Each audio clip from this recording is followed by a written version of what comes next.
Amém.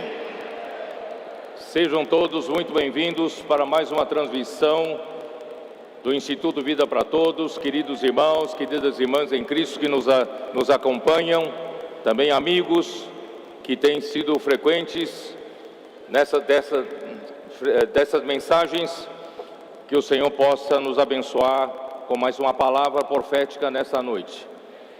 Nós chegamos à mensagem de número 4 aqui na Conferência Internacional, aqui na Estância Árvore da Vida, Sumaré, São Paulo, que corresponde à mensagem 8 da série de mensagens com tema geral, Cristo, o centro conector da obra de Deus, e o título da mensagem 8 é a restauração do povo de Deus, revelada no livro de Ezequiel.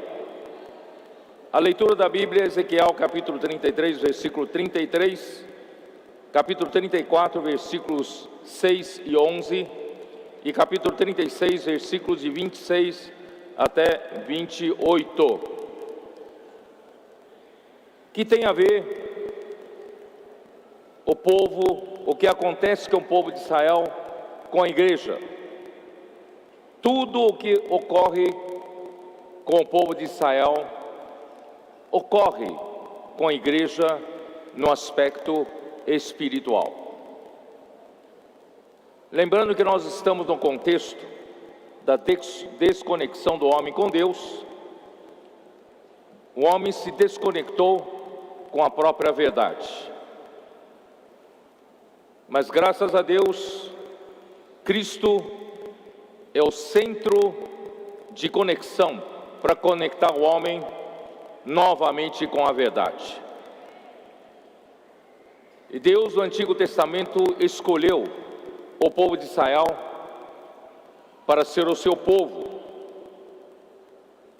como sombra do que Ele fará com a igreja. A igreja está na realidade espiritual do que acontece com o povo de Israel.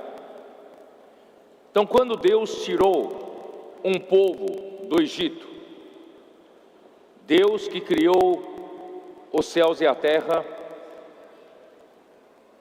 todos os povos são dele.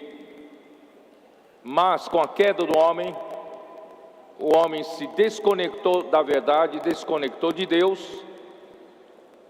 O pecado entrou no homem, a morte entrou no mundo, e pela morte, e a morte passou para todos os homens, e todos pecaram e carecem da glória de Deus. Mas Deus não desistiu do homem. Primeiramente, como uma sombra, como uma figura, Deus foi chamar um povo para ser considerado como povo de Deus do Egito. Porque na época, embora Deus tenha criado todas as coisas aqui na terra, todas as nações aqui na terra se tornaram nações pagãs, que adoravam ídolos. Deus não tinha um povo dele aqui na terra. Deus então escolhe uma pessoa, Abraão, e de Abraão ele deu a promessa de que a sua descendência possuirá a terra boa de Canaã. E da sua descendência faria um povo, uma nação santa, um povo de Deus. Então Deus usou a sua mão poderosa para tirar esse povo do Egito. Irmãos, isso é uma sombra, é uma figura do que Deus fez conosco. Nós estávamos todos no mundo, e não só o mundo material, mas também o mundo religioso. E Deus tirou esse povo no caminho de 3 dias, quando esse povo chegou ao Monte Sinai. Deus então teve que declarar o seu desejo para com esse povo e o que ele espera desse povo. Êxodo capítulo 19.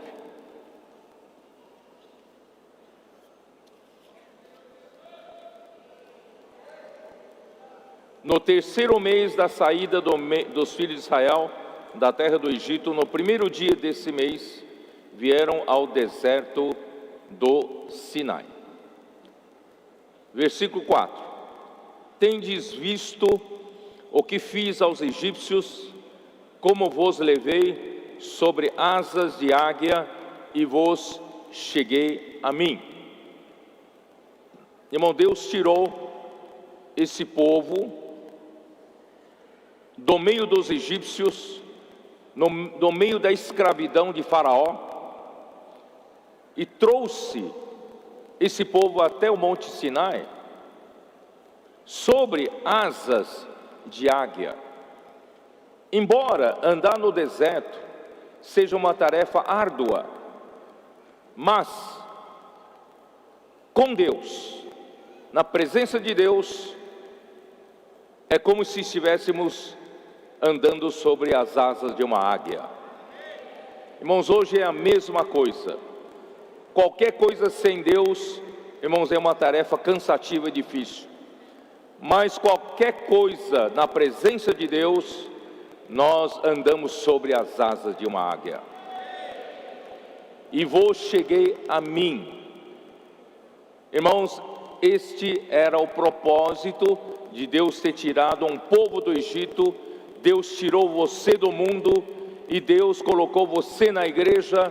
E nesse momento Deus disse para você: eu tirei você do mundo, do Egito, sobre as asas de uma águia, e eu te fiz chegar-se até a mim. Irmão, Deus quer ser um Deus chegado a Ele, e Deus quer um povo chegado a Ele. Deus quer ser um Deus chegado ao seu povo e também quer um povo chegado a Ele. Por isso, irmãos, não tenha medo de Deus. Os colossenses foram enganados pela filosofia grega, gnosticismo, de que Deus é grande demais e nós somos pequenos demais. Então não vamos ser tão presunçosos e poder nos aproximar diretamente a Deus. Vamos então usar a mediação dos anjos, porque eu sou humilde, eu não ouso chegar diretamente a Deus, eu uso os anjos para poder chegar a Deus. Irmãos, isso é mentira de Satanás. Deus quer ser chegado, e Deus quer que você seja chegado a Ele. Aleluia, irmãos, o Senhor hoje tem um povo chegado a nós.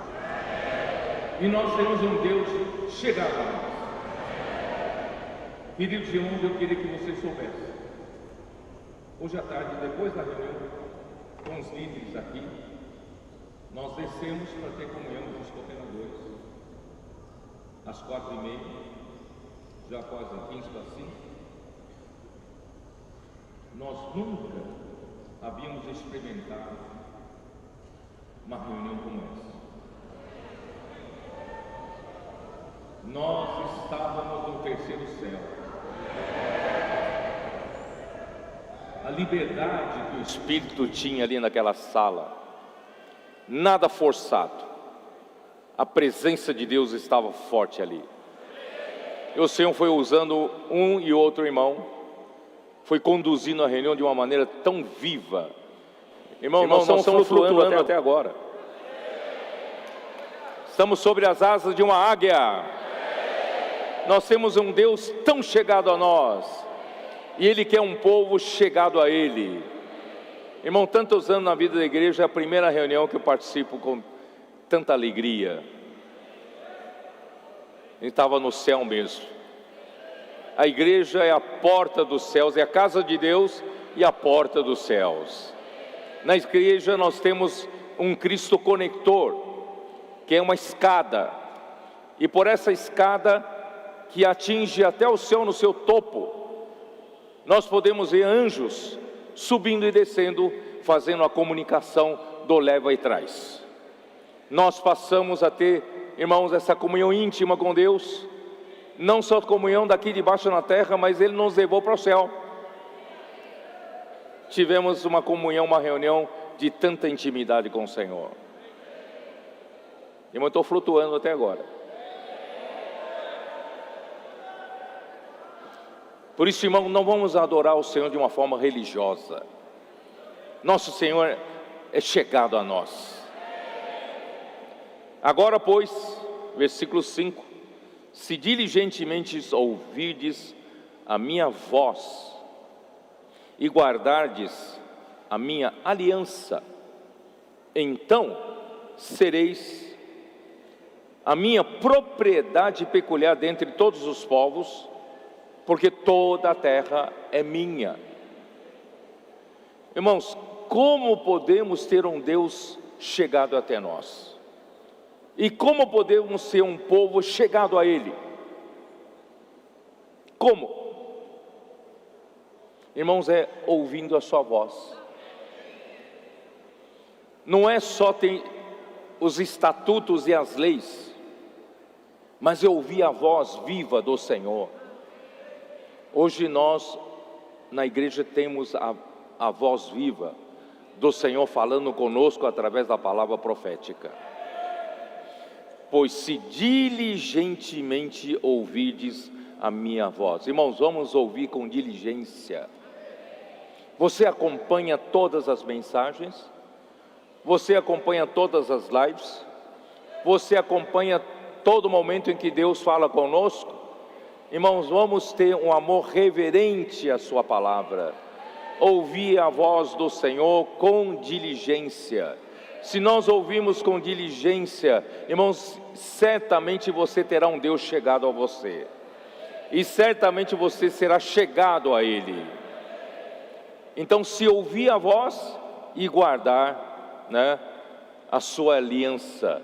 Ouvir, irmãos, e guardar. Praticar. A voz do Senhor, irmãos, é sempre uma palavra que traz uma ordem. E essa ordem é sempre para a igreja praticar, para a igreja executar. Nós somos executores. Eu tenho dito para os irmãos cooperadores, até o nosso conceito mudou. Não é que nós, muitos cooperadores, nós temos muitas fontes de ordens. Não. Todos nós, inclusive eu, nós estamos aqui para ouvir a ordem do Senhor, e nós estamos aqui, irmãos, para colocar em operação a ordem do Senhor. Eu não tenho a minha fonte de ordem, irmão. A ordem que eu recebo vem do Senhor. Eu sou para executar a ordem. Por isso, irmãos, graças a Deus hoje, o Senhor tem muitos que executam a palavra do Senhor. Não é meramente ter bons faladores de mensagens. Hoje o Senhor precisa de muitos executores da palavra do Senhor. Por isso que nós estamos formando o núcleo energético da obra do Senhor, por parte de um grupo de jovens maduros e outros jovens. Eles são para quê? São para executar, são para colocar em operação toda a palavra de Deus, toda a obra de Deus. Eu acredito que todos nós somos assim. Ouvimos com atenção, ouvimos com diligência a voz do Senhor e guardamos a sua aliança e executamos a sua ordem, o seu mandado. Então sereis a minha propriedade peculiar dentre todos os povos. Finalmente, Deus agora aqui na terra tem um povo que é de propriedade peculiar dele. Todos os outros povos, irmãos, caíram na idolatria. Todas as nações se tornaram pagãs. Porque toda a terra é minha, a terra é do Senhor. Então Deus precisa ter um povo santo, uma nação santa aqui na terra. Vós me sereis reino de sacerdotes e nação santa. Finalmente Deus agora encontrou um povo que seja da propriedade exclusiva dele, peculiar dele, e também uma nação santa. E dentro dessa nação todos são sacerdotes, todos servem ao Senhor. Em seguida, no capítulo 20, até o capítulo 23 de Êxodo, Deus então passou a dar os 10 mandamentos e depois as leis, os estatutos, as ordenanças. Para quê? Para estabelecer a constituição dessa nova nação e os princípios de Deus para reger o povo de Deus. Então, graças a Deus, nós temos os 10 mandamentos, nós temos a lei, que foi dada por intermédio de Moisés. Da mesma forma, queridos irmãos, hoje nós temos a Bíblia. Aqui está a nossa Constituição, está tudo escrito aqui, né? Essa palavra aqui da Bíblia, irmãos, estão todos os princípios que nos governam, que regem o povo de Deus hoje do Novo Testamento. No entanto, isso não substitui nosso Deus falar conosco a todo momento. Estou certo ou não? Por exemplo, nós lemos em Deuteronômio, não foi? Ó Senhor Jesus.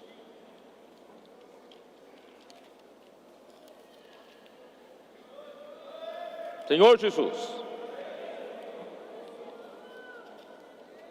Não, perdão, eu estou meio...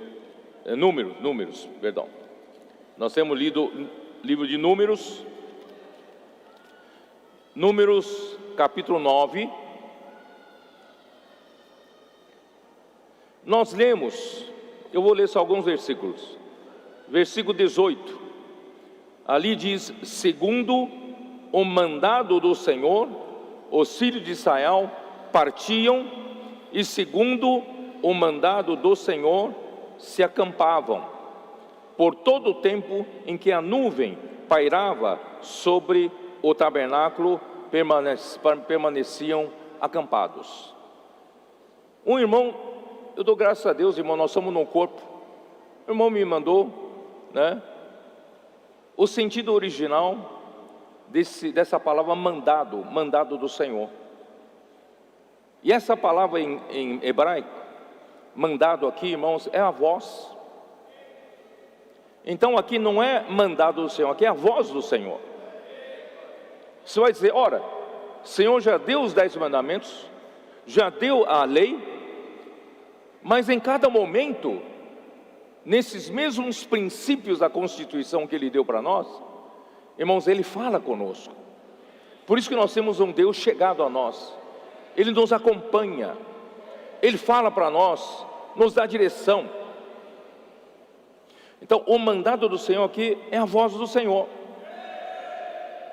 Só que a voz do Senhor aqui, irmãos, não era a voz em áudio do Senhor falando com o povo. Porque quando Deus tentou falar com o povo, no meio de relâmpagos e trovões, o povo ficou com medo. Disse o quê?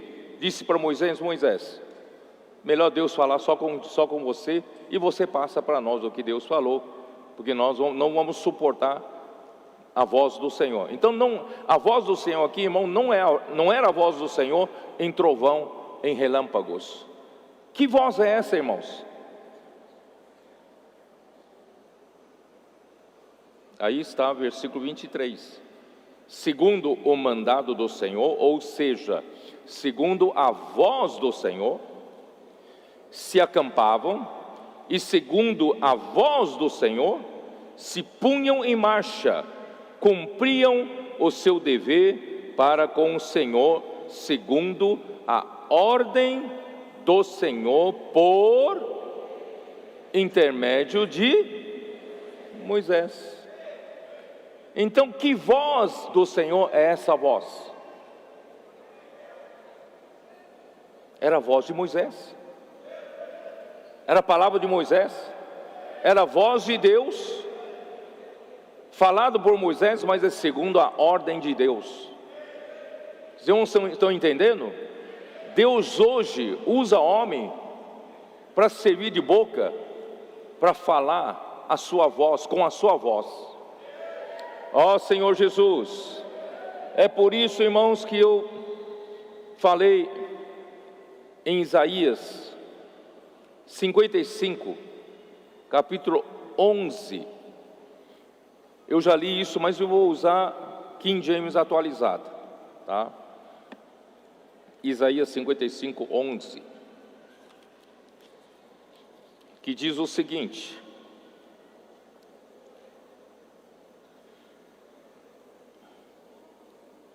vou ler primeiro 10.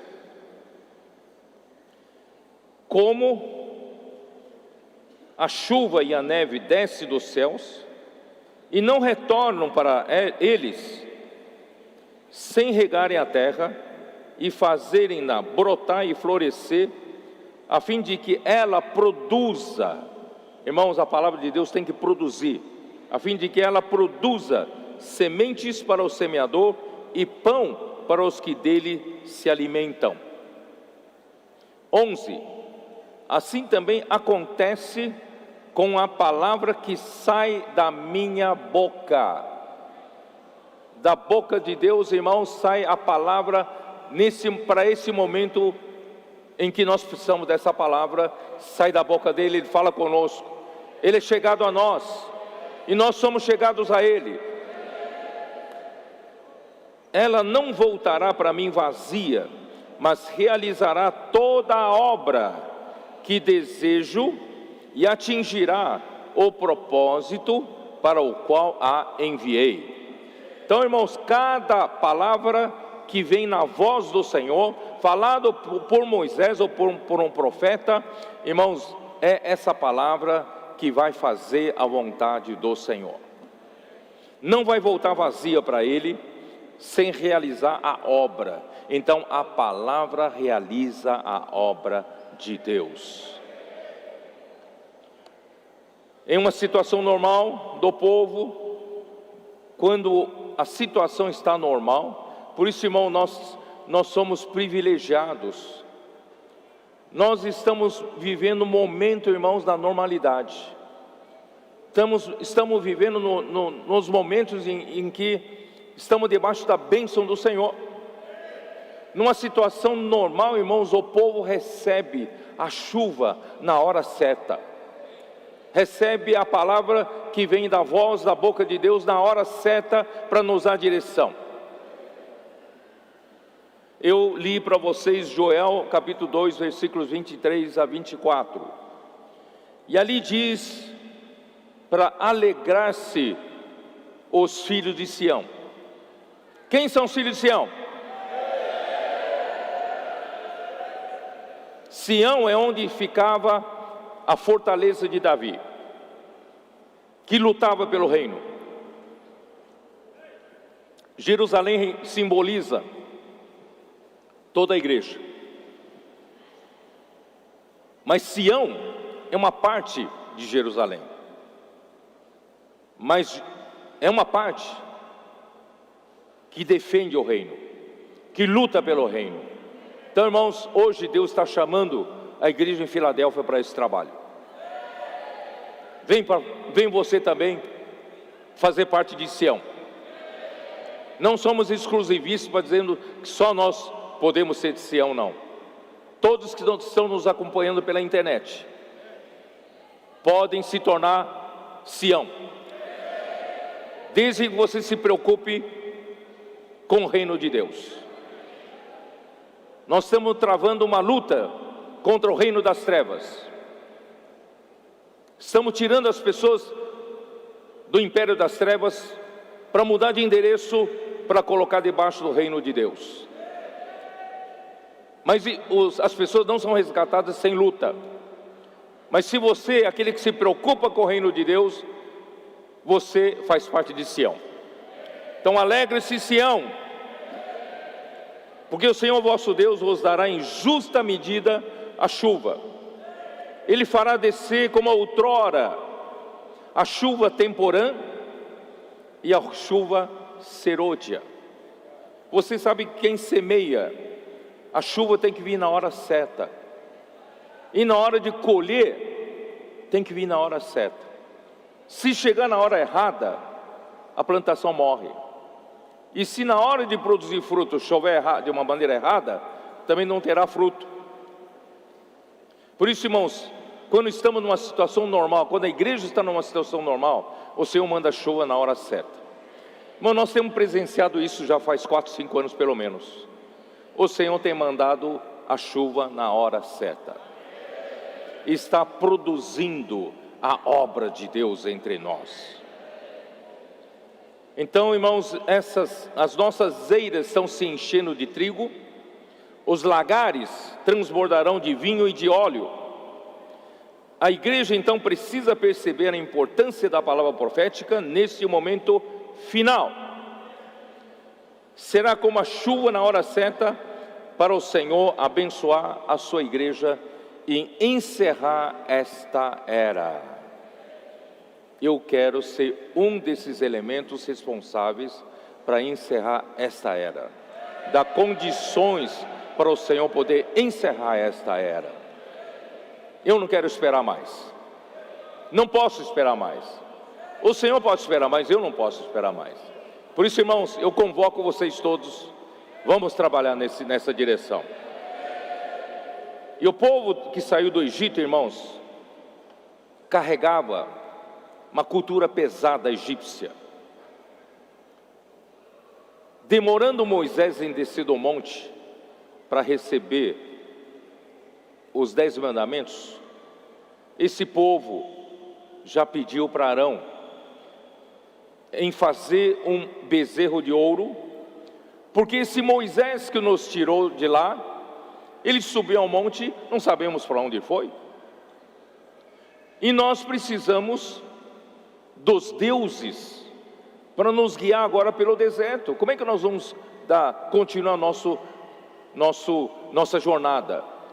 Precisamos de deuses. Olha só que conceito egípcio. Por isso, irmãos, a primeira geração é sempre mais complicada. É uma complicação que nasceu no Egito. É uma geração que foi formatada no Egito. Então, irmãos, da primeira geração, precisamos pedir para o Senhor misericórdia. Senhor, tira-nos de toda essa cultura egípcia. Dá-nos um outro espírito, igual de Caleb e Josué. Nós também queremos possuir a boa terra. Então, irmãos, o que aconteceu? Indignado, Moisés então convoca quem estava, porque o povo se perdeu, adorando o bezerro de ouro como se fossem os deuses que tiraram esse povo do Egito. Irmãos, olha só que tristeza, né? Deus tirou esse povo do Egito, eles então fizeram um bezerro de ouro falando que são os deuses. E Moisés então, quem está disposto a cada um matar o seu irmão, seu amigo e vizinho, que fica do meu lado? Os filhos de Davi se prontificaram do lado de Moisés. E naquele dia, realmente eles mataram. Dessa forma, a tribo de Levi foi separada para servir ao Senhor.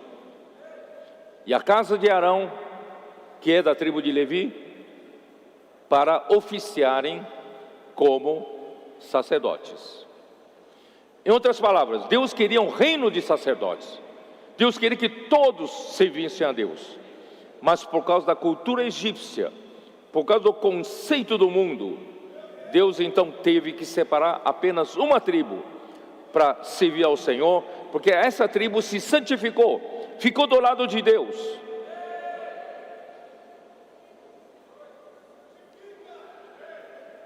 Irmãos, infelizmente, isso surgiu, né? Uma classe, uma tribo, só essa tribo serve a Deus. E os demais não tem direito de entrar no tabernáculo para servir ao Senhor.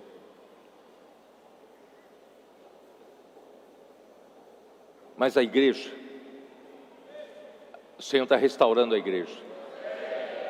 Pedro fala na sua epístola: vós sois o quê? Nação santa, povo de propriedade exclusiva de Deus, um sacerdócio real. Somos de novo uma nação, um reino de sacerdotes. Por isso, irmãos, Deus detesta, Deus odeia a obra dos nicolaítas, que monta essa hierarquia entre o clero e os leigos. O Senhor quer que toda a igreja sirva ao Senhor.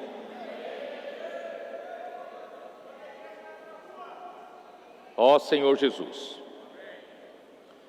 O clericalismo foi introduzido na igreja a partir do século II. Essa forma, esse sistema clericalismo copiou o modelo dos judeus, com as vestes especiais, com os ritos, com as cerimônias e a hierarquia. Os colossenses estavam entrando nessa conversa de novo. As 12 tribos, eu já disse isso, marchavam como um só exército, seguindo a nuvem e conforme a ordem do Senhor por intermédio de Moisés. Já lemos isso. Cada tribo, irmãos, não tinha autonomia para ter a sua própria direção. Todas as tribos seguiam a direção dada pelo Senhor por intermédio de Moisés. Irmãos, hoje não é diferente. Graças a Deus, irmãos, nós somos muitos membros, mas nós temos um só corpo. Nós vivemos em cidades diferentes, em igrejas diferentes, mas nós fazemos parte de um só corpo. Fazemos parte, irmãos, de um só povo de Deus. E na luta pelo reino, nós somos um só exército. Não temos 12 tribos separadas e independentes. Não, nós somos um só. E a obra do nosso ministério, irmãos, é a edificação do corpo de Cristo. E Deus estabeleceu os apóstolos para tomar liderança das igrejas. 1 Coríntios 12, 28. Vamos ler, vai outra vez, eu não li. 1 Coríntios 12, 28. A uns estabeleceu Deus na igreja primeiramente apóstolos. E depois na 2 Coríntios Paulo disse: eu tenho autoridade sim. Deus nos deu autoridade sim sobre as igrejas, mas autoridade para edificar, não para destruir. Falou, e eu acho que de 2 Coríntios 10, também 2 Coríntios 12. Por isso, irmãos, ele teve autoridade para interferir na igreja em Éfeso, quando alguns passaram a falar outras doutrinas, outras palavras, diferentes das suas. Ele mandou advertir Timóteo ir até lá e advertir essas pessoas. Então o apóstolo tem a liderança espiritual sobre as igrejas. Embora o apóstolo não cuida dos assuntos de cada igreja, de como pagar o aluguel, como pagar a conta de luz, não, o apóstolo não vai entrar nesses assuntos. Mas a liderança espiritual sim, das igrejas, é dos apóstolos. Senhor Jesus.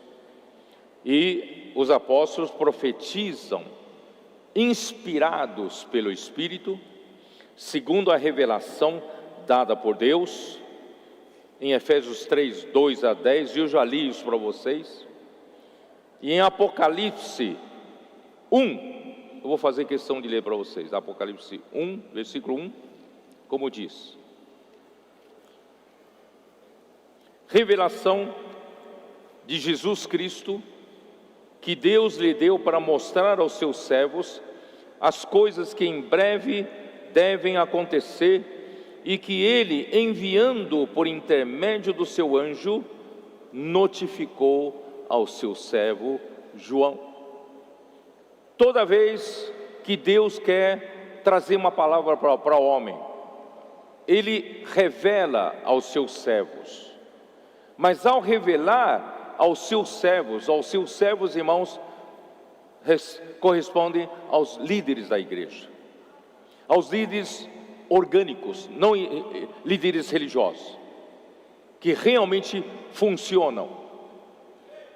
Deus então quer revelar para esses líderes, que fazem parte da figura de Zacarias capítulo 4, vocês sabem, daquele vaso que está em cima do candelabro de ouro. Vocês se lembram dessa figura, não?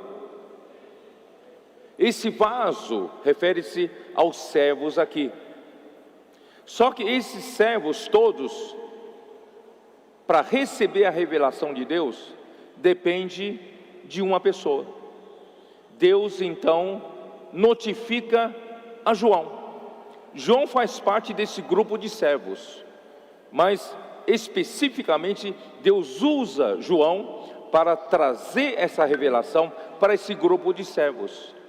Então João está fazendo o papel de quê? Daqueles 2 bicos de ouro que estão acima do vaso, que está acima do candelabro de ouro de Zacarias capítulo 4. Vocês se lembram disso? E desses 2 bicos de ouro vertem o azeite dourado.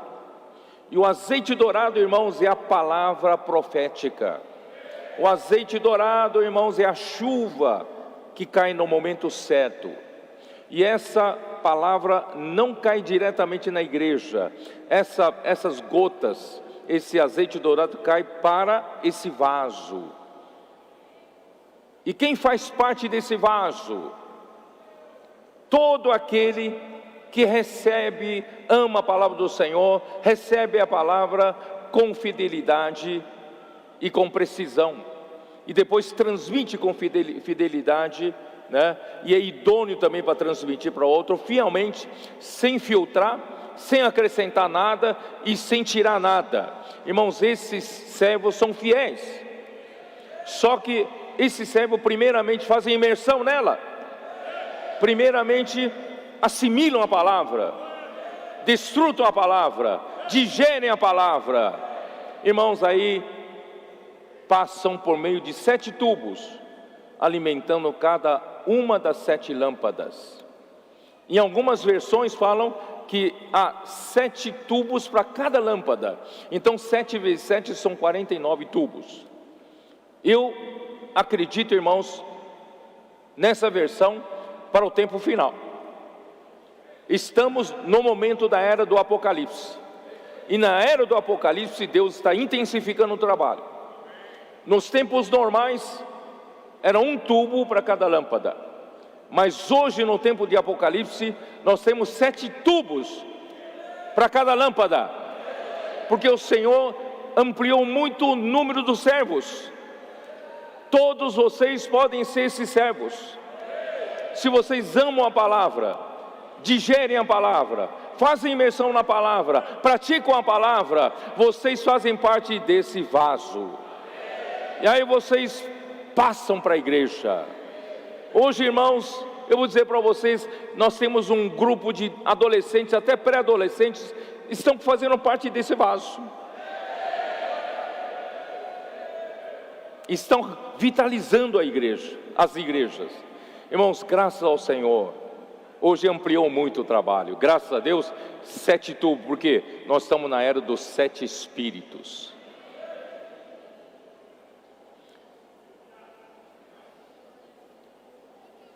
Mas a degradação do povo de Israel, no decorrer dos anos, irmãos, o povo que Deus separou do Egito e depositou a esperança de que seja um povo bem íntimo dele, bem chegado a ele, para conhecer o coração dele e andar conforme a palavra que saía da boca dele, transformou tudo em uma religião estruturada, com liderança acomodada no poder, e se corrompeu.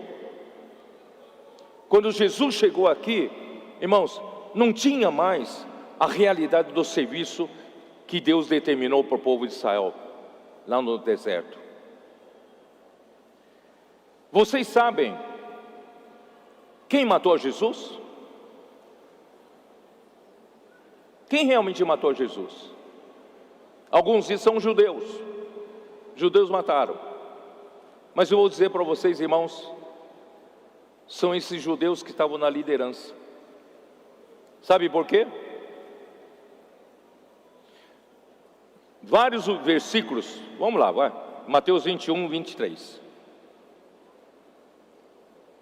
Quem estava no poder? Mateus 21, 23. Tendo Jesus chegado ao templo, estando já ensinando, acercaram-se dele, quem?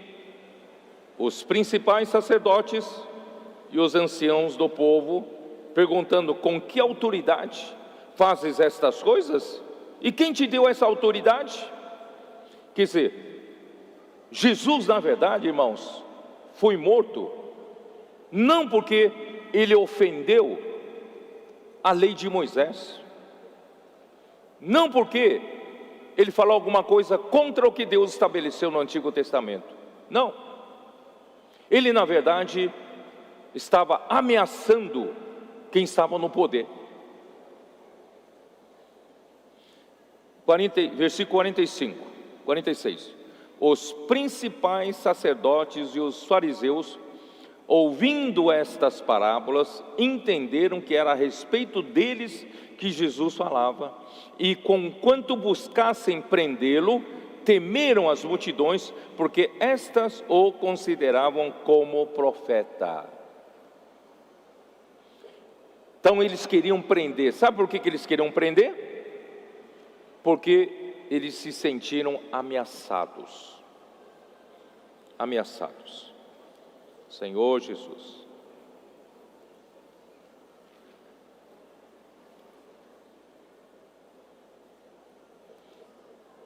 Porque essa liderança, se você já leu Mateus 23, Mateus 23 fala todinho de quem estava na liderança espiritual do povo judeu naquela época, que era resumido em escribas e fariseus. Jesus expôs a hipocrisia deles. Mostravam-se justos, praticantes da lei, mas eram falsos e mais falsos. Eles combinavam com quem vendia animais para os viajantes judeus, viajantes de longe, comprar animais para oferecer sacrifício no templo. Eles faziam uma combinação com um comerciante que vendia animais, que traziam para serem sacrificados. Eles sacrificavam alguns e a grande maioria voltava para ser vendido de novo, porque eles estavam no poder. Eles achacavam as viúvas e ficavam com as suas propriedades, com o seu dinheiro. Irmão, você pode ler Mateus 23, eu não estou falando aqui sem base bíblica. Quando se trata de dar o dízimo de grãos de grande quantidade, uma plantação de trigo, de cereais, eles não queriam dar oferta porque é muito dinheiro, é muita coisa. Eles não se preocupavam, irmãos, em dar dízimo de hortelã, de tempero. Isso é mais barato. Irmãos, eles são hipócritas e mais hipócritas. Jesus chegou e expôs isso. Eles estavam sendo ameaçados de poder. 26, Mateus 26, 3 a 5. Então os principais sacerdotes e os anciãos do povo se reuniram no palácio do sumo sacerdote chamado Caifás e deliberaram prender a Jesus à traição e matá-lo.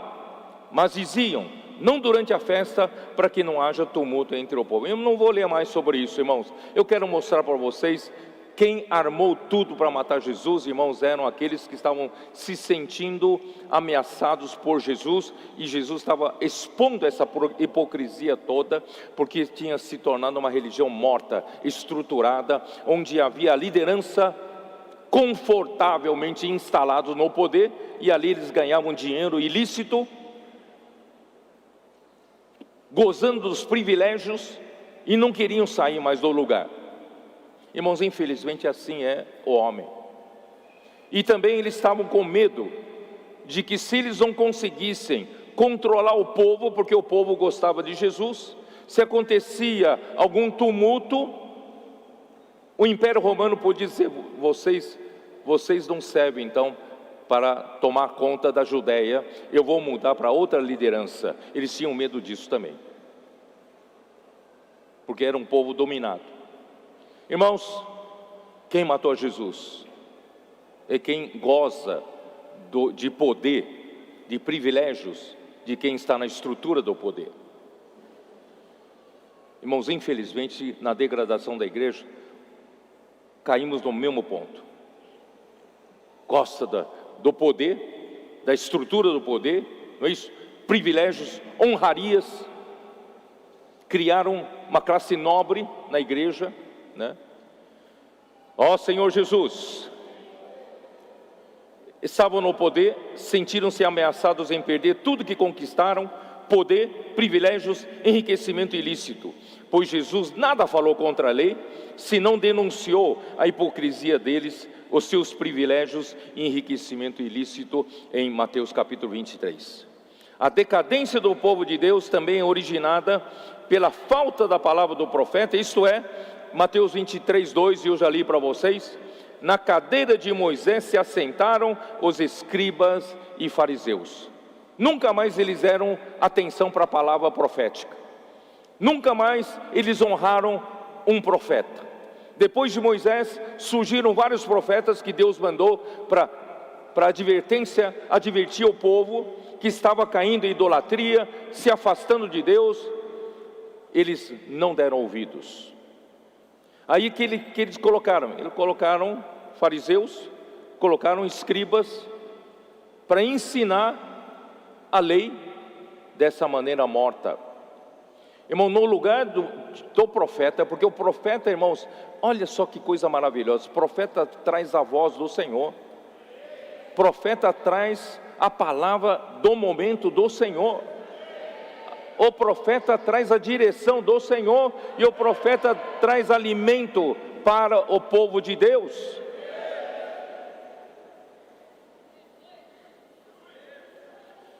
Aí a situação da degradação do povo de Israel, agora eu vou entrar no livro de Ezequiel.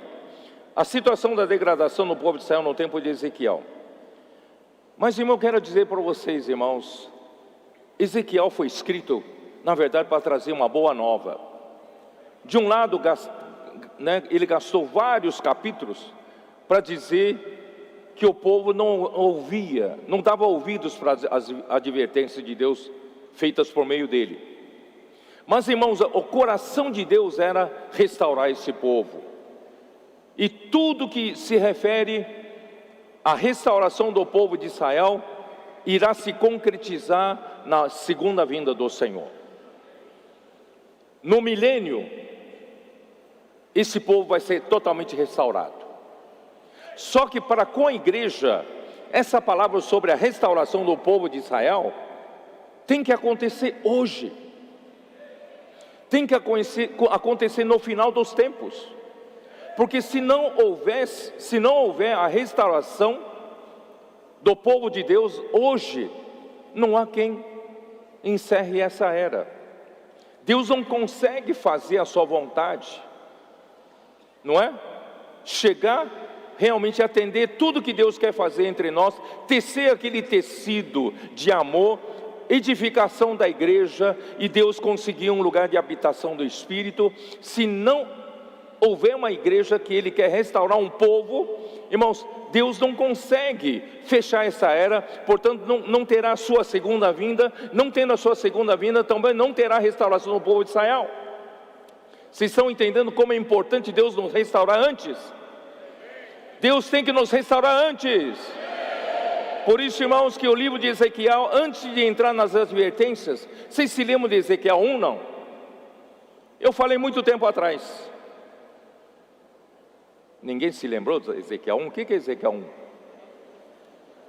Vocês se lembram dos 4 seres viventes? Vocês se lembram aqui, ó. Ezequiel 1. Vamos lá. Ó Senhor Jesus. Exatamente o que está acontecendo conosco. Esse zigue-zaguear está acontecendo de novo aqui.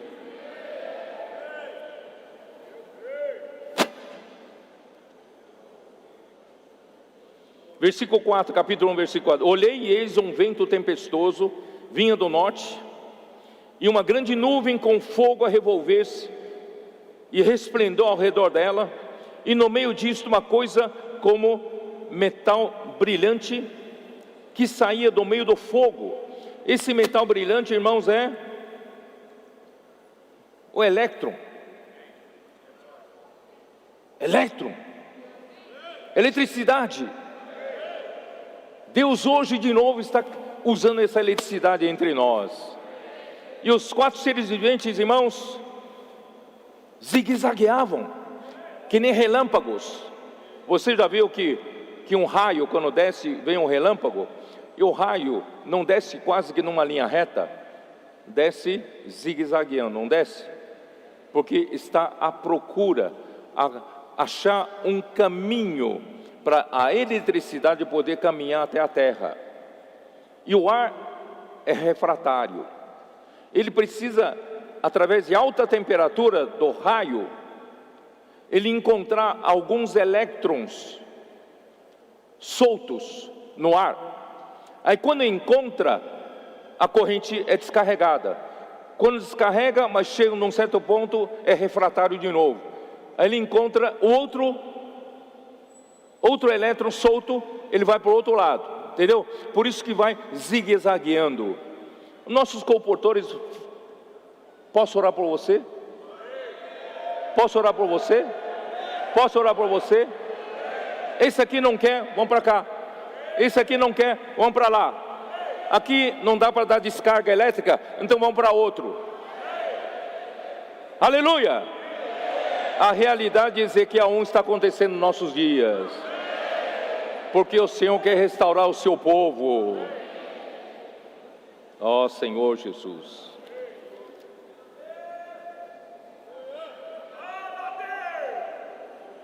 Versículo 13. O aspecto dos seres viventes era como carvão em brasa, a semelhança de tochas. O fogo corria resplendente por entre os seres, e deles saíam relâmpagos, e os seres viventes zigue-zagueavam à semelhança de relâmpagos. Amém! Por isso, irmãos, que nossos comportores fazem imersão na palavra, até ficar louco. Aí, saem como carvão em brasa, a semelhança de tochas, e fogo corria resplendente entre os seres, irmãos, e deles saíam relâmpagos, e os seres viventes vão andando como relâmpagos, zigue-zagueando. Ó Senhor Jesus. Não tenho mais tempo, não quero gastar muito em Ezequiel 1, tenho que continuar. Queridos irmãos, Ezequiel, quando escreveu o seu livro, ele estava entre os judeus que foram levados cativos para a Babilônia pelo rei Nabucodonosor da Babilônia, em ano antes de Cristo 597. Ele pertencia à família de sacerdotes e foi chamado por Deus nesse momento do capítulo 1, versículo 1, para ser o profeta de Deus, para profetizar contra o povo de Israel e anunciar o juízo de Deus sobre o povo de Israel e também sobre as nações pagãs, e também anunciar a restauração do povo de Deus e a conclusão da edificação da casa de Deus, que ocorrerão no milênio para Israel. E para nós, a igreja, irmãos, é nesse momento, no final dos tempos. Tudo isso que nós vamos ler, irmãos, é para acontecer agora. Deus então mandou Ezequiel para profetizar na casa de Israel. Capítulo 2, versículo 3. Ele me disse: filho do homem, eu te envio aos filhos de Israel, as nações rebeldes que se insurgiram contra mim. Eles e seus pais prevaricaram contra mim até precisamente ao dia de hoje, quer dizer, até hoje. Os filhos são de duro semblante e obstinados de coração. Eu te envio a eles e lhes dirás: assim diz o Senhor Deus. Fale a minha palavra. Eles quer ouçam, quer deixem de ouvir, porque são casa rebelde. Mas hão de saber que esteve no meio deles um profeta. É importante eles saberem que eu não lhes faltei de dar um profeta. Tem um profeta ali. Tu, ó filho de Deus, filho do homem, não os temas, nem temas as suas palavras. Ainda que haja sarças e espinhos para contigo, irmão, nós não temos dificuldade. Nós queremos trazer o Senhor de volta, é isso. E tu habites com escorpiões, não temas as suas palavras, nem te assustes com o rosto deles. Não tenha medo de cara feia, tá? Porque são casa rebelde. Mas tu lhes dirás as minhas palavras. Quer ouçam, quer deixem de ouvir, pois são rebeldes. Fale as minhas palavras. Capítulo 3, versículo 7. Mas a casa de Israel não te dará ouvidos, porque não me quer dar ouvidos a mim, pois toda a casa de Israel é de fronte obstinada e dura de coração. Mas você tem uma responsabilidade, Ezequiel. Um profeta tem que ser fiel ao Senhor. Versículo 17. Filho do homem, eu te dei por atalaia sobre a casa de Israel. Sabe o que é atalaia? Quem sabe? Quem é atalaia? É vigia, sentinela, né? Então, irmãos, um profeta é um vigia, é um sentinela. Da minha boca ouvirás a palavra e os avisarás da minha parte. Quer dizer, um profeta não tem palavra própria, tem que ouvir da boca do Senhor e depois avisará ao povo da minha parte. Quando eu disser, quer dizer, quando Ezequiel disser, é Deus dizendo: quando eu disser ao perverso, certamente morrerás, e tu não o avisares, e nada disseres para o advertir do seu mau caminho, para lhe salvar a vida, esse perverso morrerá na sua iniquidade, mas o seu sangue da tua mão o requererei. Olha só que seriedade, um profeta carrega uma responsabilidade muito grande. Se o Senhor mandou o profeta falar, e o profeta tem medo de falar, para não ofender o povo, e não conseguir, converter esse povo do seu mau caminho, esse povo vai sofrer castigo pelo seu mau caminho, mas o profeta que não falou, também vai sofrer castigo. O sangue deles será exigido dele. Mas se avisares o perverso, e ele não se converter da sua maldade e do seu caminho perverso, ele morrerá na sua iniquidade, mas tu salvaste a tua alma. Por isso, irmão, nós temos que ser fiéis. Vamos transmitir a palavra de Deus fielmente. Não seja político, não seja aquele que sempre agrada as pessoas. Irmão, nós não estamos aqui para agradar pessoas, estamos aqui para agradar o Senhor. Pedro e João disseram para os líderes cristãos que mandaram eles calarem a boca e não pregar mais em nome de Jesus. Eles falaram: cabe a nós ouvir a Deus, ou melhor, devemos ouvir a Deus ou a homens? Nós devemos ouvir a Deus e não vamos parar de pregar com esse nome. Ó Senhor Jesus.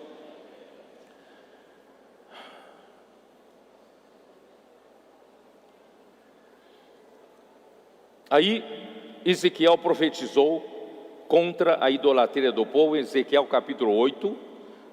Capítulo 8 é terrível, irmãos, terrível. Os anciãos do povo adoravam ídolos, até no templo. Adoravam, as mulheres adoravam as deusas. Mas o Senhor ainda vai restaurar esse povo. Só que será no final dos tempos.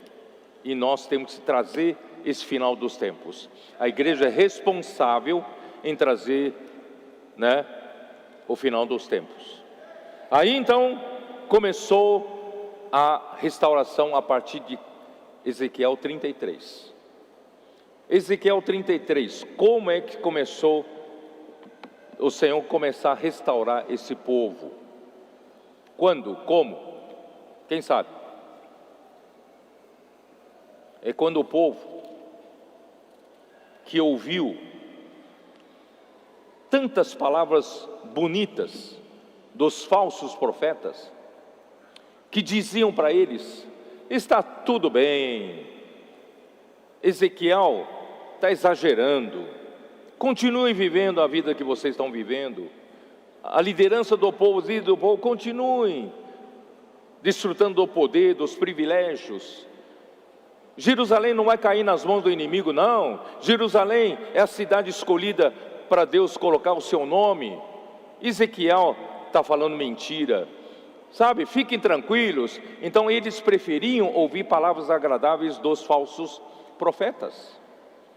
Só que um dia Jerusalém caiu. E quando Jerusalém caiu, eles perceberam, o povo, é um grande choque para o povo de Deus, irmãos, quando Jerusalém cai. Porque eles nunca imaginariam que a cidade que Deus ama e ali fez habitar o seu nome, pudesse cair nas mãos dos inimigos. Mas por causa da degradação do povo, que chegou ao máximo, Deus então permitiu que Jerusalém caísse nas mãos dos gentios. Mas antes disso, irmãos, ele já havia retirado a sua glória do templo. A glória do Senhor, a presença do Senhor já havia saído do templo. E Jerusalém caiu. Senhor Jesus. Capítulo 33, versículo 21. Como diz: no ano do 10º do nosso exílio, aos 5 dias do 10º mês, veio a mim um que tinha escapado de Jerusalém, dizendo: caiu a cidade. Caiu a cidade. Irmãos, caiu a ficha. Caiu a ficha de que todos aqueles que falavam palavras agradáveis ao povo, sem ser advertência de Ezequiel, eram todos falsos, profetas falsos. Eles se deram conta: opa, tem um profeta verdadeiro, falou todo esse tempo a palavra de Deus, verdadeiramente palavra de Deus, e nós não demos ouvidos. Então, irmãos, o início da restauração do povo de Deus começa pela consciência de que há um profeta verdadeiro, tá? Ó Senhor Jesus, a queda de Jerusalém aconteceu no ano 586 antes de Cristo. Ezequiel, ele profetizou de 592 antes de Cristo até 570 antes de Cristo. Então, num período de 22 anos, tá? Por 6 anos, Ezequiel profetizou advertências e o povo preferiu dar ouvidos aos falsos profetas que falavam o que o povo queria ouvir. O povo continuou na sua maldade, pois acreditavam ser impossível a queda da cidade santa, onde a glória do Senhor estava, pois é o lugar que Ele escolheu para habitar o seu nome.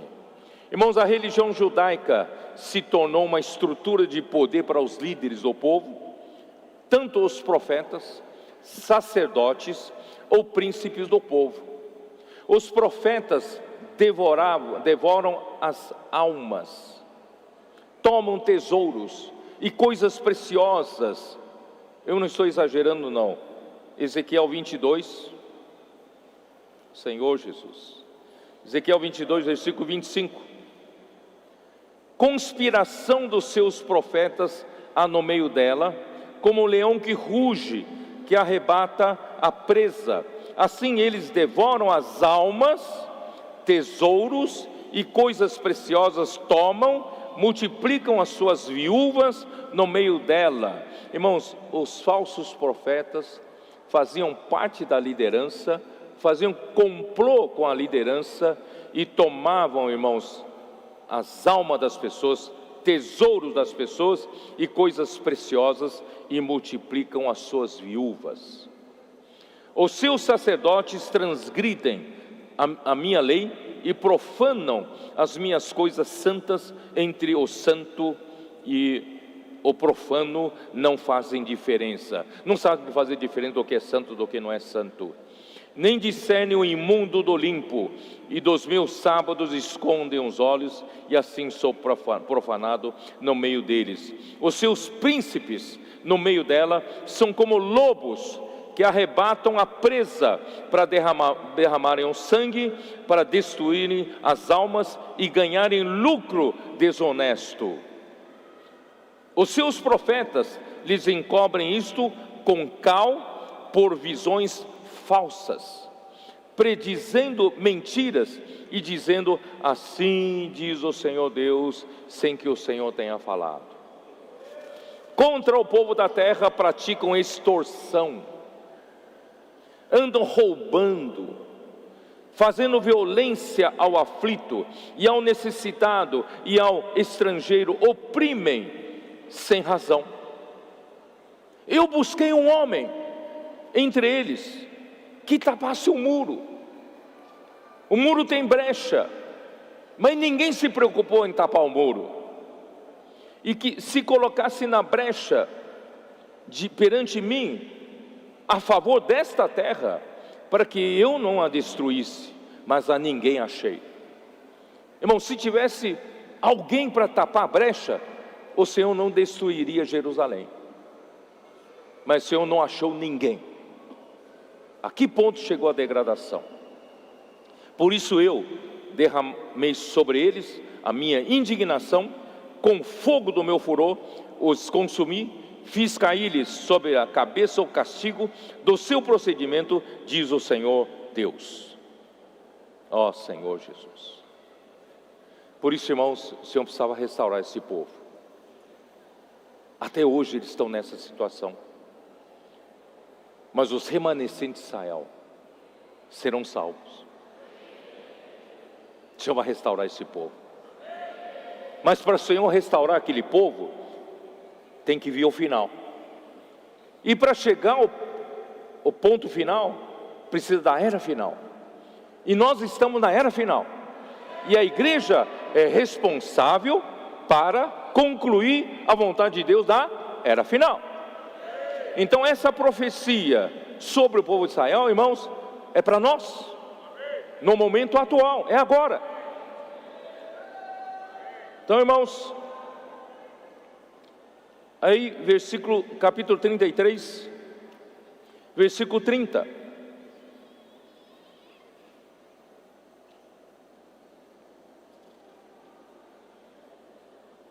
Quanto a ti, ó filho do homem, os filhos do teu povo falam de ti junto aos muros e nas portas das casas, falam um com o outro, cada um ao seu irmão, dizendo: vinde, peço-vos e ouvi qual é a palavra que procede do Senhor. Quer dizer, agora, depois que caiu Jerusalém, de tanta maldade que eles fizeram, Eles caíram em si. Opa, tem um profeta verdadeiro aí. Vamos ouvir, vamos ouvir o que o Senhor tem que dizer para nós, o que procede da boca do Senhor. Irmãos, aí acordaram para a palavra profética.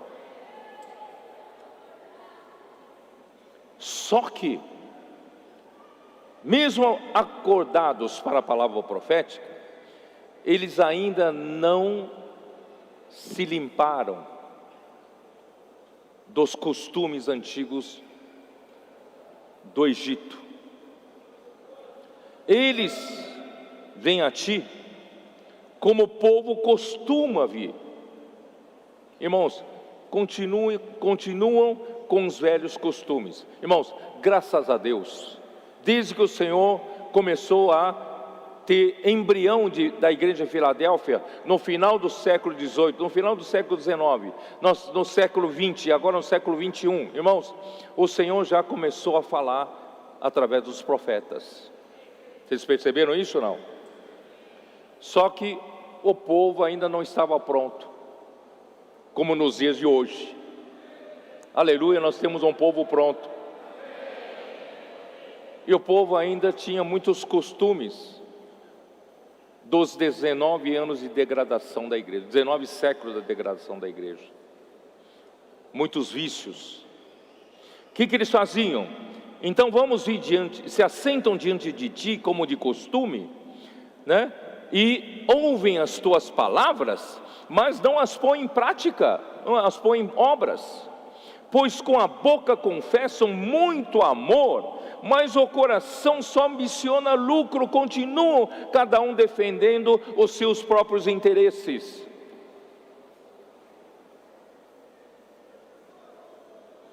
Eis que tu és para eles como quem canta canções de amor, que tem voz suave, bonita e tange bem você, né? Mas não as põe por obra. Eles vêm até ti para ouvir a palavra do Senhor, mas eles vêm para ouvir, na verdade, um show. Você é um homem showman. Você tem que entretê-los. Eles têm que gostar do que você faz, tem que gostar da sua eloquência. Você tem que cantar bem, tem que tocar bem, fazer um show bonito para eles. Mas eles ouvem a palavra e não praticam. Irmãos, eu vou usar a versão King James atualizada. Vai escandalizar vocês isso. Olha só o que ele fala aqui. Senhor Jesus, versículo 31.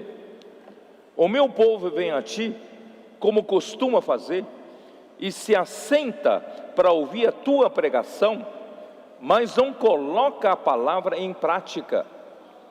Com a boca eles chegam a expressar louvor e devoção, mas o coração dessa gente dá mais importância ao lucro. Estão ávidos por ganhos injustos. Cada um ainda, irmão, está de olho no seu próprio benefício, seu próprio interesse, seu próprio lucro. Olha o versículo 32. Para este povo, o profeta se assemelha a um poeta que sabe recitar uma bonita poesia, né? Ou um cantor romântico que entoa cântico de amor. Irmãos, ainda tem que se exigir do profeta uma voz afinada e uma bela voz, né?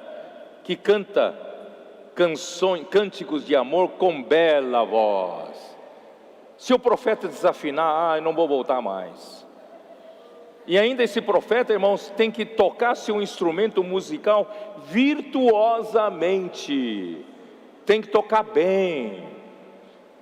Vocês entenderam? Eles vêm para ouvir o profeta, irmãos, na verdade eles vêm ver o show, querem o quê? Ser entretenidos pela palavra do profeta. Irmãos, esse é o costume dos egípcios, mas hoje é diferente. Hoje o Senhor está limpando esse costume de nós. Nós colocamos a palavra em prática. Nós ouvimos a palavra do profeta com a palavra de Deus, e nós a colocamos em prática. Irmãos, graças ao Senhor. Eu vou ler ainda na versão King James atualizada, o último versículo que eu li, versículo 33. Assim, quando tudo isso acontecer, e em verdade breve estará ocorrendo, e hoje já está ocorrendo, todo esse povo compreenderá que um verdadeiro profeta de Deus esteve pregando entre eles.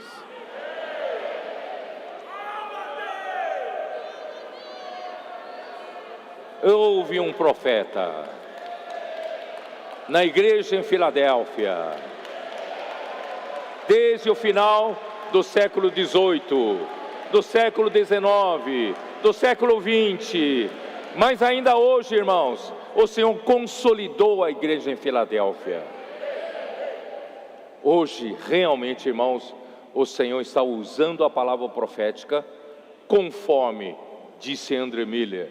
Irmãos, a nossa bênção está na palavra profética.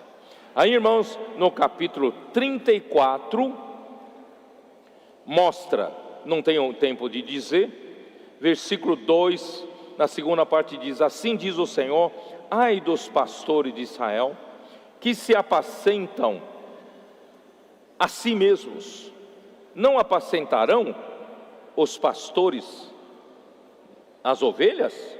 Irmãos, quando a liderança do povo de Deus gosta da estrutura do poder, gozam dos privilégios do poder, gozam dos ganhos ilícitos que o poder lhes traz, a honraria que o poder lhes traz, o respeito dentre o povo, irmãos, eles não se preocupam mais com as ovelhas. Por isso, irmãos, eu tenho que falar para você, de um lado você precisa cuidar da estrutura da sua igreja, de um lado você precisa se preocupar com ter uma boa estrutura de serviços na igreja, para poder cuidar das pessoas, para edificar a igreja, não é isso? Precisa cuidar, mas não permita que a estrutura que você montar, na verdade é para cuidar das pessoas, faça de você, né, um amante dos privilégios que a estrutura te dá. Não torna você uma pessoa que gostou, né, dos poderes da estrutura, da honra da estrutura, do respeito que as pessoas te dão dentro dessa estrutura. Esqueçam das ovelhas. Você está aqui para cuidar das ovelhas, e primeiro você tem que tirar ovelhas das ruas. Mesmo, irmãos, que o Senhor nos tenha agraciado e ter boas estruturas nas nossas igrejas para cuidar das pessoas, irmãos, os nossos olhos nunca podem deixar de estar nas ruas. Vamos para as ruas. As ovelhas aflitas, exaustas, doentes, enfermas, irmãos, estão todos nas ruas. Vamos cuidar dessas ovelhas. Ó Senhor Jesus.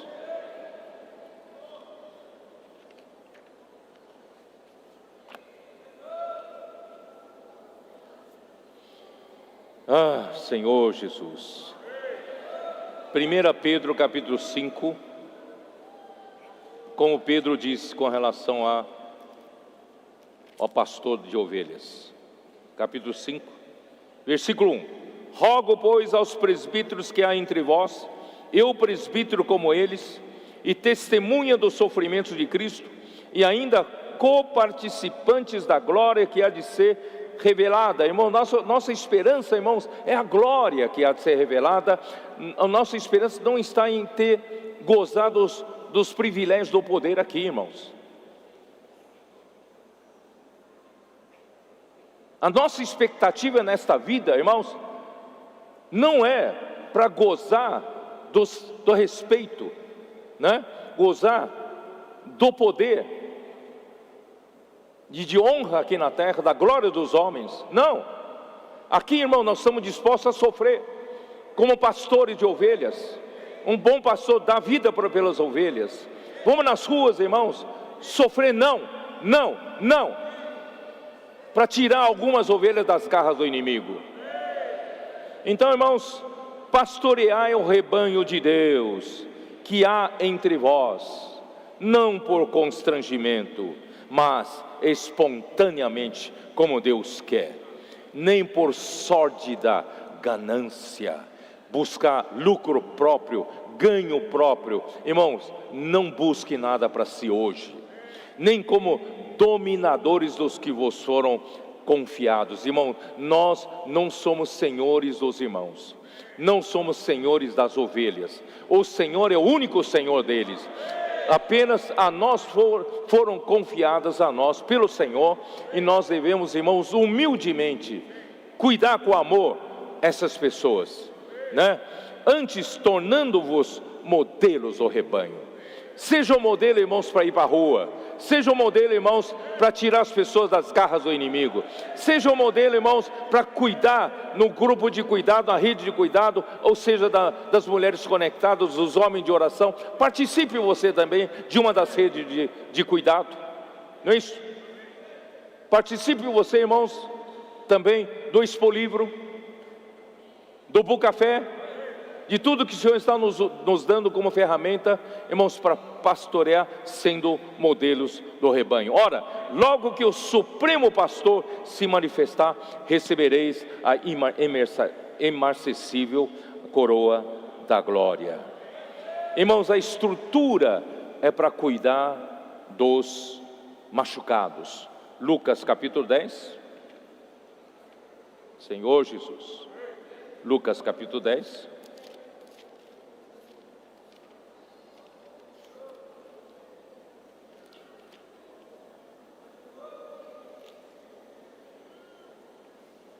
Versículo 30. Jesus prosseguiu dizendo: certo homem descia de Jerusalém para Jericó e veio a cair em mãos de salteadores, os quais, depois de tudo lhe roubarem e lhe causarem muitos ferimentos, retiraram-se, deixando-o semi-morto. Irmãos, são as pessoas do mundo, sem exceção, os principados e potestades que estão sob o comando de Satanás. Eles só vêm para roubar, matar e destruir o homem. Eles não têm amor nenhum pelo homem. Irmãos, todas as pessoas do mundo, irmãos, estão exaustas, sofrendo demais debaixo do império das trevas. Todos estão machucados, todos estão muitas vezes semi-mortos. Mas versículo 31, casualmente descia um sacerdote por aquele mesmo caminho e vendo, passou de largo. Eu sou um sacerdote, minha roupa está limpinha, a minha função é servir dentro do templo. Não tenho que me preocupar com essa pessoa semi-morta. Irmão, cuidado com isso. Eu sou irmão responsável da igreja, eu tenho que cuidar da estrutura da igreja. Eu não tenho tempo de cuidar agora dos problemas de todo mundo aqui da rua. Já tem um problema demais na igreja para cuidar. A gente passa de largo. Aí vem um levita. Não, a minha função é servir nas coisas práticas para ajudar os sacerdotes. A minha função não é acudir um semi-morto aqui, né? Pelo salteador, machucado pelos salteadores. Mas, irmão, certo samaritano seguia o seu caminho, passou-lhe perto, não passou-lhe ao largo, passou-lhe perto, né? Onde eu estou? Passou-lhe perto e vendo, compadeceu-se dele. Compadecer-se, irmãos, é esplanquinon, esplanquinizomai. Ele moveu-se de compaixão, de empatia. Irmãos, hoje o Senhor está nos dando essa empatia. Graças ao Senhor. Os nossos comportores não fazem comportagem por dinheiro. Quem faz a comportagem por dinheiro, a comportagem não funciona. A comportagem se faz por compaixão. A comportagem se faz por amor, por entrega. E chegando-se, pensou-lhe os ferimentos. Esse pensou-lhe colocou ataduras, para não deixar sangrar mais, não é isso? Colocou ataduras. Aí aplicou-lhe óleo e vinho. E a versão King James atualizada põe o vinho antes, vinho e óleo. Vinho talvez por causa do álcool desinfeta, né? E o óleo provavelmente, irmãos, unta, cura, faz um tratamento, né? No ferimento. E colocando-o sobre o seu próprio animal, né? Levou-o para uma hospedaria e tratou dele. Quem é a hospedaria aqui? É a igreja. E a igreja hoje é para receber esses feridos, para cuidar desses feridos. Então a estrutura na igreja não é montada para você ter poder. A estrutura para você ter privilégios. A estrutura é montada para cuidar dos feridos. Então a igreja é essa hospedaria. No dia seguinte tirou 2 denários e os entregou ao hospedeiro, dizendo: cuida desse homem, e se alguma coisa gastares a mais, eu indenizarei quando voltar. Quando o Senhor voltar, irmão, vai nos trazer galardão para a sua igreja. Por isso, irmãos, hoje você fala: não, então a igreja é só essa hospedaria. A igreja não tem que se preocupar para ir para o caminho, né? Que desce para Jericó para salvar, tirar as pessoas, não. Mas hoje quem é esse homem samaritano? Quem é? É o Senhor usando você. Você dá o seu corpo para o samaritano poder ir para a rua, para buscar esses feridos. Ó Senhor Jesus. Então Ezequiel 34, né? 34, versículo 11. Porque assim diz o Senhor Deus: eis que eu mesmo procurarei as minhas ovelhas e as buscarei. Eu mesmo. Mas ele está usando quem? Usando você. Se você não for, Senhor, não tem como ir. Então eu mesmo vou buscar as minhas ovelhas. Versículos 23 e 24. Suscitarei para elas um só pastor, e ele as apacentará. O meu servo Davi é quem as apacentará. Ele lhe servirá de pastor. Irmão, ora, é a igreja que vai apacentar? Ou é o Senhor que vai apacentar? É o Senhor através da igreja. É o Senhor através da igreja que vai para a rua trazer os feridos. E a igreja, e o Senhor através da igreja vai ser o pastor, vai apacentar, né? Tirar lazei dos povos, e as congregarei dos diversos países, e as introduzirei na sua terra, apacentá-las-ei nos montes de Israel, junto às correntes e em todos os lugares habitados na terra. Ali fala junto às correntes, aqui junto aos canais. Nós temos muitos canais hoje aqui. Ó Senhor Jesus. Então, irmãos, não adianta apenas identificar, reconhecer que hoje tem um profeta de Deus. Então vamos ouvir a ele. Os outros são falsos profetas, vamos ouvir. Mas se a gente não saiu dos nossos costumes egípcios, irmão, não temos como endireitar. Então no capítulo 36 de Ezequiel, o Senhor falou: eu preciso mudar interiormente vocês. Se eu não mudar interiormente vocês, irmãos, a igreja também não servirá para o Senhor. Então no versículo 36, versículo 26, dar-vos-ei um coração novo, e porei dentro de vós um espírito novo, tirarei de vós o coração de pedra, e vos darei coração de carne. Irmãos, finalmente o Senhor conseguiu sensibilizar o nosso coração. Até então a gente estava endurecido, achando que estavam servindo bem dentro da estrutura, gostando do poder, da estrutura do poder, gostando dos privilégios, gostando das honras, gostando do respeito, né? Não querendo sair dos costumes. Mas graças a Deus, irmãos, um dia o Senhor mudou nosso coração.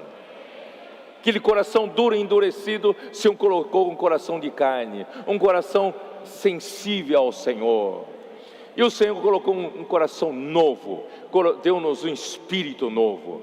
E agora, irmão, que o Senhor mudou interiormente a nós, agora então Deus disse: porei dentro de vós o meu espírito, e farei que andeis nos meus estatutos, e guardareis os meus juízos, e os observeis. Quer dizer, o Senhor então é que mudou a nossa sorte.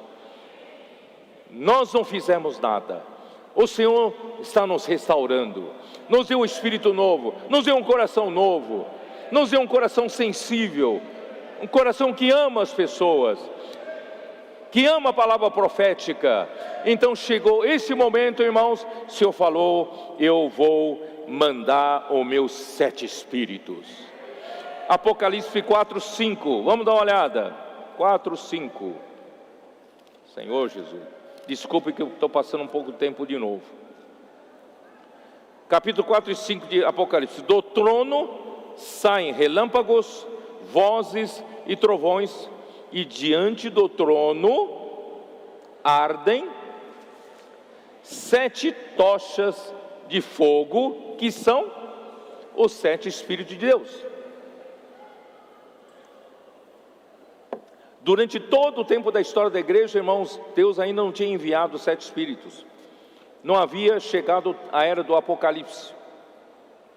Mas quando chegou esse momento da restauração do nosso interior, Deus mudou o nosso interior, o Senhor falou: agora está na hora de mandar.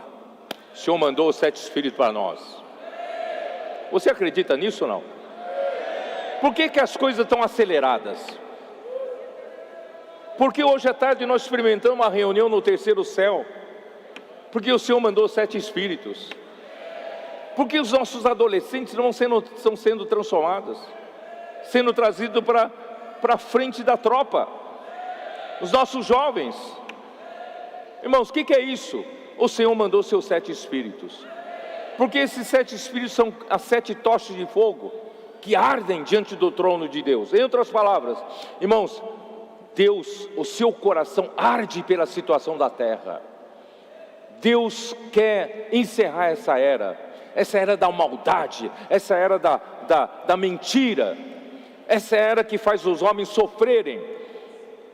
Satanás enganou até a igreja, levou a igreja ao fundo do poço, a degradação, amar a imposição, amar o poder, amar os privilégios. Graças a Deus, irmãos, o Senhor hoje nos restaurou. E Ele mandou 7 Espíritos. E essas 7 tochas, irmãos, que ardiam dentro do trono de Deus, hoje ardem no nosso coração. Se o coração não está ardendo, no meu coração está ardendo. Quem aqui tem um coração ardendo? Porque os 7 tochas de fogo o Senhor soltou, como 7 Espíritos, para dentro de cada um de nós. Ó Senhor Jesus, e que são enviados para toda a terra. Capítulo 5 de Apocalipse, versículo 6. Então vi no meio do trono e dos 4 seres viventes, entre os anciãos de pé, um cordeiro como tendo sido morto. Ele tinha 7 chifres, bem como 7 olhos, que são os 7 Espíritos de Deus enviados por toda a terra. Hoje, irmão, nós temos os 7 Espíritos enviados por toda a terra. Em Porto Rico, temos os 7 Espíritos. Em Timor-Leste, está chegando lá. Na Austrália, chegando lá os 7 Espíritos. Na Europa, 7 Espíritos. América do Norte, 7 Espíritos. América do Sul, 7 Espíritos. América Central e Caribe, 7 Espíritos. África, 7 Espíritos. A Ásia, acreditem, o Senhor vai invadir a Ásia. Vai arder, esse fogo vai arder lá na Ásia. Ó Senhor Jesus. Bom, não tenho mais tempo, irmãos. Ele nos fará habitar em boa terra, que é o milênio. Irmãos, o resultado de tudo isso que nós estamos fazendo, irmão, vai encerrar essa era. E nós vamos ser os que lutaram pelo seu reino em Sião. Nós seremos o que? Arrebatados como vencedores e reinaremos com Cristo durante 1000 anos. Apocalipse 20, versículos 4 e 6. E, irmãos, por quê? Porque hoje o Senhor está formando um exército do vale de ossos secos. Ezequiel 37. Irmãos, nós estamos aqui porque não terminou ainda, irmãos. Embora tenha sido, o Senhor tenha restaurado, nos dado um espírito novo, coração novo e mandado 7 espíritos, mas tem uma guerra travando. Satanás não está contente, está usando todas as suas forças, irmão, para apagar-nos. Mas, irmãos, não vai conseguir nos parar. Aqui está um exército formado de ossos secos. Estávamos todos mortos, secos, sem nenhum jeito para lutar pelo reino, mas o Senhor nos deu vida, nos deu um espírito novo, nos deu um coração novo, nos deu os seus 7 espíritos, nos deu essas 7 tochas de fogo que ardem diante do trono de Deus, como 7 espíritos de Deus. Irmãos, nós temos um exército pronto para lutar contra o reino de Satanás. Vamos tomar essa terra de volta para o Senhor. Amém? Jesus é o Senhor.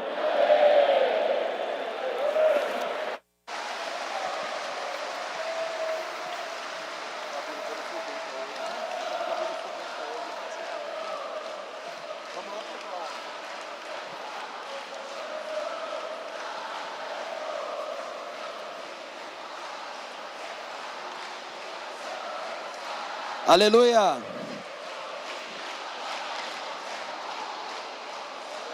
Amém. Jesus é o Senhor. Queremos nos despedir de você que está acompanhando pela internet. Amanhã, às 9h30, nos encontramos de novo. Jesus é o Senhor. Queremos anunciar algo inédito nas conferências. O Instituto Vida para Todos, junto com Missões